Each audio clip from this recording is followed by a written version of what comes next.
Olá, nessa aula vamos falar sobre as auxinas, o primeiro hormônio. Os objetivos é descrever os principais grupos de hormônios das plantas, dar exemplos de hormônios fisiológicos regulados por auxinas e seus efeitos no desenvolvimento do vegetal. O que são os hormônios das plantas? Acompanhe as cenas acima e pense: por que as crianças crescem? Por que as pessoas ficam nervosas com determinados momentos? Por que sentimos medo em algumas situações? O que faz com que as pessoas mudem tanto de comportamento? São os famosos hormônios. Hormônios são substâncias químicas que transferem informações e instruções entre as células de animais e plantas, também chamados de mensageiros químicos do corpo. Você já ouviu falar deles? E as plantas, como crescem? Será que ficam nervosas? Que as plantas crescem, nós já sabemos. Se elas ficam nervosas, já é outra história. Você acredita que as plantas também produzem hormônios ou fito-hormônios? Sim, tal como os animais, as plantas também produzem hormônios, mas são hormônios diferentes. Os fito-hormônios são substâncias químicas produzidas pela planta em resposta a um determinado sinal. Você já notou que em determinadas épocas do ano as folhas se desprendem das árvores? Pense, por que isso ocorre? As plantas devem receber alguma informação para perder suas folhas, não é mesmo? Essas informações são os hormônios. Você sabia que no outono, assim como no inverno, os dias se tornam mais curtos e a temperatura diminui? Isso é um sinal do ambiente para as plantas, concorda? Será que existe ainda outros sinais? E você, quando fica nervoso, o que acontece no seu corpo? Recebeu alguma informação? São os hormônios. Pense como as plantas respondem ao excesso de luz. E em ambientes secos, como os desertos, como as plantas controlam a falta de água?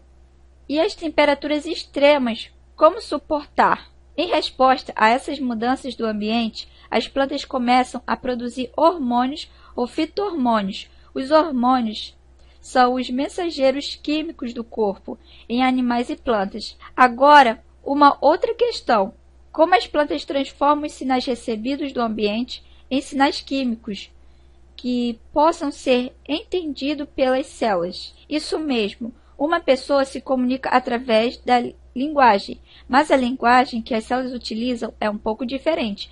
Vamos comparar a comunicação celular. Uma pessoa se comunica através da linguagem verbal e é ouvida por outra pessoa, mas as células não falam nem ouvem. Então, como se comunica? Como você pode fazer para se comunicar com um amigo que não está ao seu lado? Observe, a voz parte do aparelho telefônico, percorre um caminho pelas ondas sonoras até uma torre de transmissão. A torre transmite a mensagem para o aparelho telefônico do seu amigo. Você já parou para pensar que as células também podem se comunicar à distância? Sim, mas como essa comunicação é feita? As palavras celulares são moléculas. Pode dizer que as células falam por meio de moléculas sinalizadoras, que são essas, e ouvem através de receptores, que são esses, presentes na membrana celular. Essa é a membrana celular. Então, as células falam por meio de moléculas sinalizadoras, as que ouvem são os receptores e eles dois estão presentes na membrana celular. Receptores, moléculas sinalizadoras, membrana celular. Uma célula converte um tipo de sinal ou estímulo em outro. Esse processo é chamado de transdução de sinal. Transdução de sinal são sequências ordenadas de reações bioquímicas dentro da célula, que são transmitidas por enzimas ativadas por mensageiros secundários, resultando numa via de transdução de sinal. Um sinal enviado do meio externo ou do próprio interior da célula faz com que uma determinada célula produza uma substância química, um hormônio.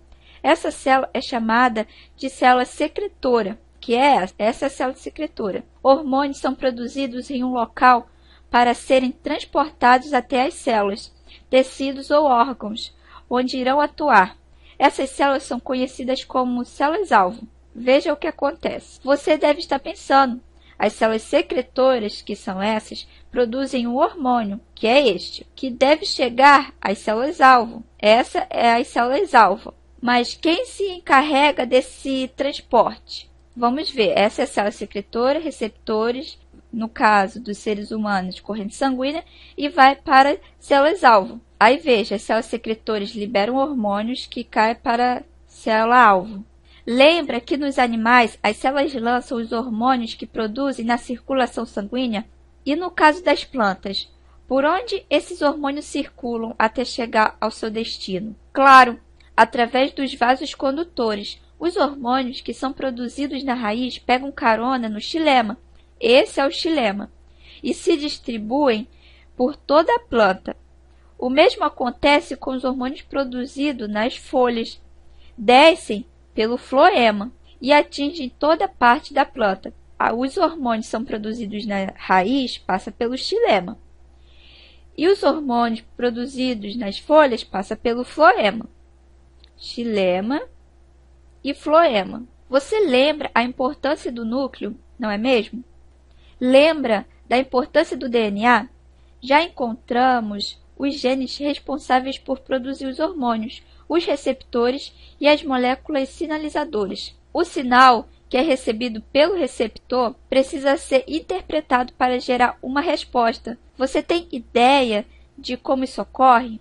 É uma cascata de eventos dentro da célula, com efeito dominó. Agora que você já sabe o que são hormônios e como eles agem nas plantas, que tal conhecer os principais grupos de hormônios e sua função? O primeiro hormônio descrito em plantas, as auxinas. Desde muito tempo, os cientistas procuram explicações para o movimento silencioso das plantas. Você deve estar se perguntando, mas que movimento é esse? As plantas não são organismos sésseis, que são aqueles que vivem fixos associados a um substrato. Não possuem capacidade de locomoção. Certamente você já cansou de ver um desses movimentos. Sabe qual é? Aquele que as plantas fazem em direção à luz. Você já viu? Basta colocar uma planta em um local onde apenas um de seus lados fica iluminado, como, por exemplo, próximo a uma janela. Sabe o que acontece? Com o tempo, a planta vai crescendo e se curvando em direção à luz do sol. Esse movimento é chamado de fototropismo. Fototropismo é um movimento dos seres vivos em resposta a estímulos luminosos. Você já ouviu falar? Mas afinal, o que faz a planta se voltar em direção à luz? O primeiro cientista a tentar compreender o movimento das plantas em direção à luz foi o Charles Darwin. Lembra dele? Em 1880, Darwin e seu filho Francis fizeram uma série de experimentos com o objetivo de explicar esse fenômeno. O que Darwin fez foi colocar sementes de alpiste para germinar perto de uma fonte de luz. Note que a luz só ilumina um lado do vaso. Veja, as primeiras folhas do alpistes, chamadas de coleóptilos, que é a primeira folha de uma planta monocotiledônea, se curvaram em direção à luz. Darwin também estava intrigado com o crescimento da plântula em direção à luz. Sabe o que ele fez? Para provar a influência da luz do modo de crescimento das plantas, colocou uma fonte de luz em outra posição. E veja o que aconteceu. O crescimento seguiu a direção da luz. Que pena que naquela época Darwin ainda não tinha condições de saber o que era responsável pelo fenômeno de fototropismo, mas mencionou em um livro que alguma influência era transportada do ápice até a região de crescimento. Em 1913, Peter Boyce-Jensen deu prosseguimento aos experimentos de Darwin. Ele cortou a ponta de um coleóptilo. Sabe o que aconteceu? A plântula parou de crescer. Ele percebeu que alguma coisa na ponta do coleóptilo controlava o crescimento. Mas como provar essa ideia? Foi aí que ele teve uma ideia brilhante. Ele separou a ponta da plantinha no restante de um bloco de gelatina. E sabe o que ele percebeu? Que a plantinha crescia estimulada pela luz. Será que a gelatina influenciava o crescimento da planta? Como prova isso? Mas como saber se a gelatina influenciava o crescimento? Foi então que Boyce e Jensen teve mais uma ideia. Colocou no lugar da gelatina um pedaço de mica. A mica inclui diversos minerais do grupo dos filosilicatos. A mica tem uma alta resistência e também é usada como isolante. Você imagina o que aconteceu? Com esse experimento, Boyce e Jensen concluiu que o ápice emite um sinal químico que atravessava a gelatina, mas era bloqueado pela mica. Era esse sinal químico que causava a curvatura da plântula em direção à luz, mas ainda não foi dessa vez que o mistério foi desvendado. Os estudos continuaram, e somente anos mais tarde, em 1930, Wendt conseguiu explicar por que as plantas crescem em direção à luz. Repetindo os experimentos de Boyce e Jensen, Dr. Wendt concluiu que a substância responsável pelo movimento podia atravessar um bloco de agar, por ser uma substância hidrossolúvel, mas se os vasos condutores forem substituídos com lâminas de mica, a substância será bloqueada. Qual será a próxima etapa? Concorda que seria isolar a tal substância? Mas como? Já que sabia que a resposta estava na ponta da plântula. Assim, sabe o que Wendt fez? Ele removeu os ápices dos coleóptilos já estimulados pela luz. Em seguida, colocou esses ápices sobre pequenos blocos de gelatina agar. Deixou em repouso em algumas horas. Agora pense. Se você fosse Wendt, o que faria em seguida? Colocaria os blocos de gelatina em outras plântulas para testar. Foi exatamente isso que o Dr. Wendt fez. E o que aconteceu? Os coleóptilos sem ápices que não haviam sido expostos à luz cresceram. Acompanhe a animação.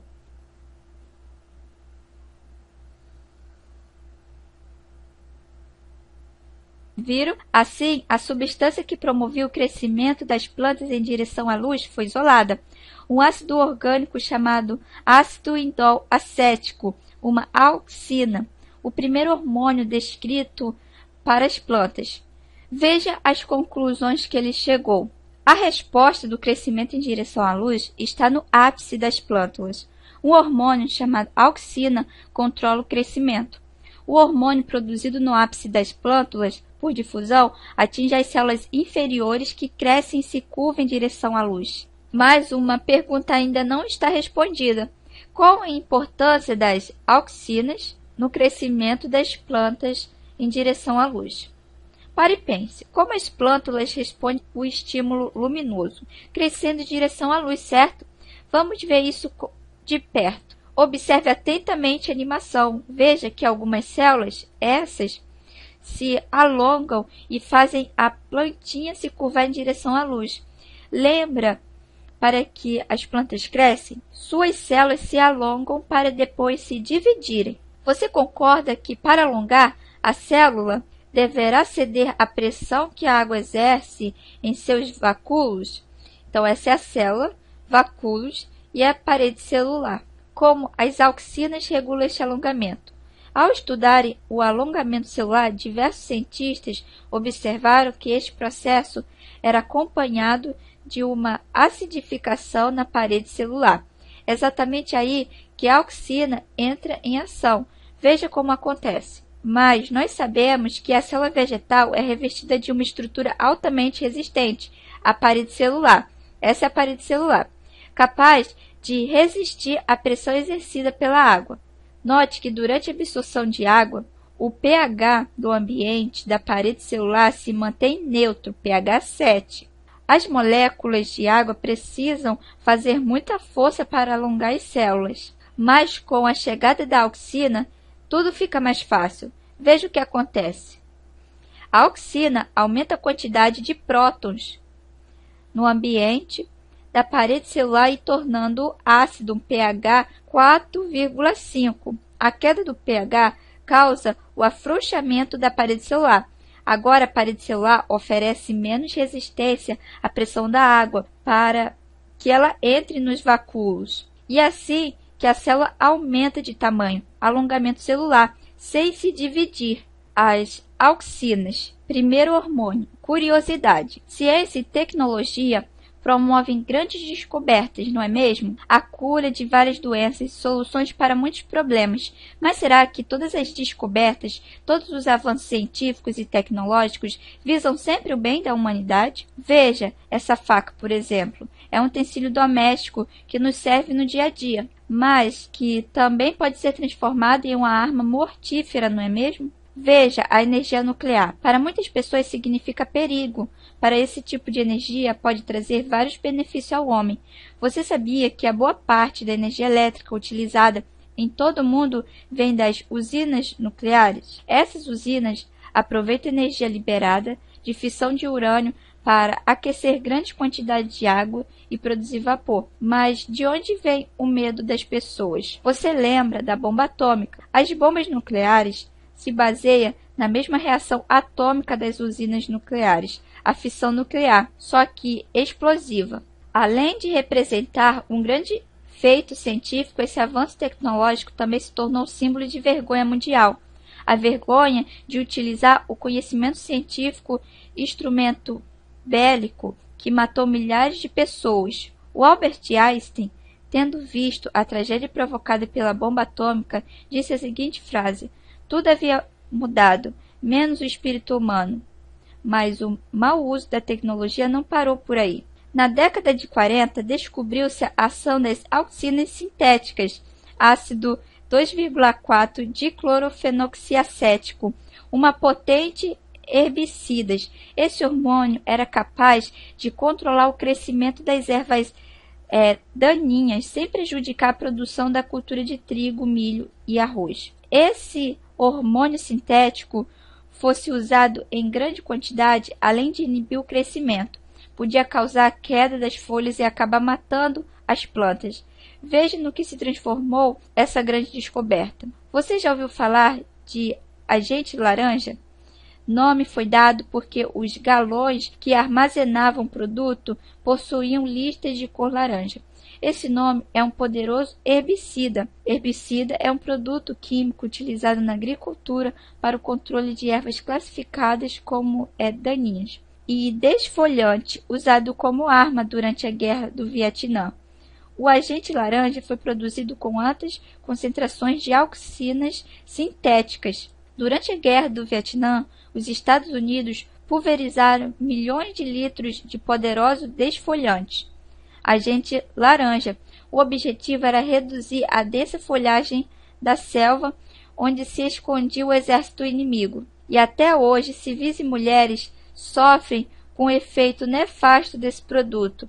Muitas pessoas desenvolveram o tipo de câncer, entre outras doenças. Resumo: as auxinas são consideradas fortes promotoras do crescimento, estimulando o alongamento celular tanto na parte aérea como na raiz. As auxinas também regulam diversos fenômenos, como fototropismo e o geotropismo, a dominância apical, o desenvolvimento de flores e frutos, assim como favorecem enraizamento e a diferenciação de tecidos vasculares e retardam a senescência de folhas, flores e frutos.